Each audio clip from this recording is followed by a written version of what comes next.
It was my college friend's birthday and we celebrated by partying at a club in a nearby city. We were all having so much fun, but everybody had to work the following day, so after many drinks, we all decided to go home. It was about 1:30 in the morning. Since I didn't have a car and was way too drunk to commute, I decided to call my brother and ask him to pick me up. My brother arrived, and I got into the front seat. 6 of my friends, who were all inside another car, driven by my friend Dan, were taking the same route as my brother and I to get home. I know, it's never okay to drink and drive, but Dan didn't seem that drunk, so I didn't worry too much about it.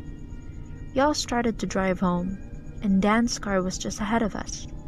We lived in another city close by, and it would take us maybe 30 minutes to get home. I was starting to fall asleep when suddenly my brother hit the brakes.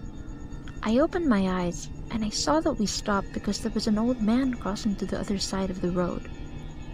I looked around for Dan's car, but they've already driven off and was way ahead of us at this point. Looking at this man, I realized how weird it was. What's he doing outside at this hour? It was almost 2 a.m. Right as I was thinking that, he suddenly stopped walking and looked straight at me and my brother. I thought he was gonna say something, but he just stared. A few moments later, he looked away and continued to walk, and my brother started to drive again. That was a bit strange. I was too drunk to even care, and I went back to sleep. Moments later, I woke up to the sound of my brother nervously calling my name. I opened my eyes and I saw him with one hand on the wheel and one hand holding onto a rosary that was hanging by the rearview mirror. "What time is it?" he asked me. I looked at my phone. "It's 2:30. "Are you serious?" he said. "What's going on?" He told me that we've been driving for over an hour and we should be at home at this point, but we're still in the same city, driving on the same roads over and over again. I thought maybe we took a wrong turn or something, but my brother drives here nearly every single day, so it's impossible for us to just get lost. My brother glanced at the rearview mirror and screamed. I turned to look, and sitting on the back seat was the same old guy who stared at us while crossing the road earlier. I didn't know how he got there or what was happening. But all of a sudden, the car sped up, and my brother was stepping on the brakes to slow us down, but they were stuck. The car was going so fast now, and I just knew that sooner or later, we were gonna crash. Then suddenly, the engine just died, and the car came to a stop. I looked at the old man in the back seat, and he wasn't there anymore. We just wanted to get out of there, but the car wouldn't start. I took my phone out and tried to call anybody who could help us. I tried to call my friends, I tried to call our parents, but I had no service. I couldn't call anybody. I looked at my phone and the time said 11:22 a.m., but it was still pitch black. I didn't understand what was going on, and my brother was trying really hard to start the car over and over again, but it just wouldn't.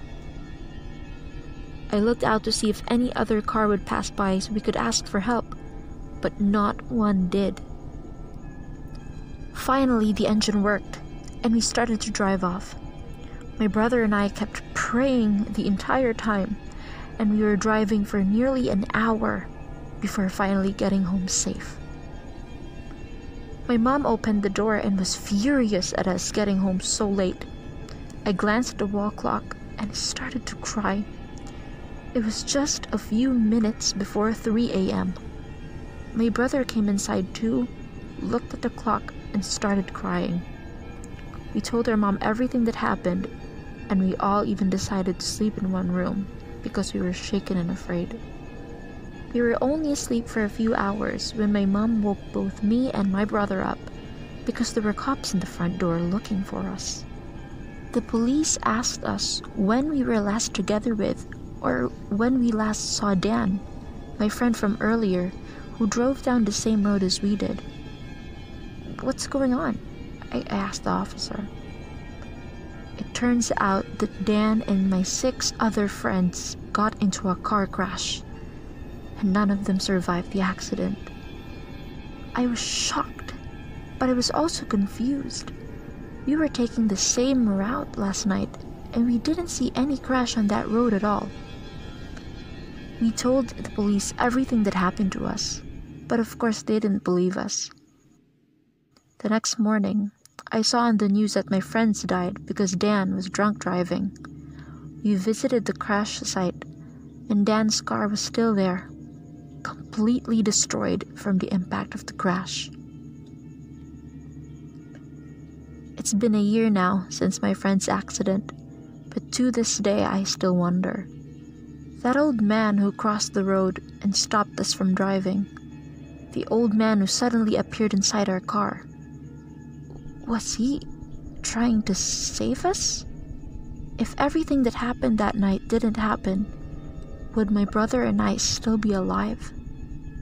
I guess we'll never know.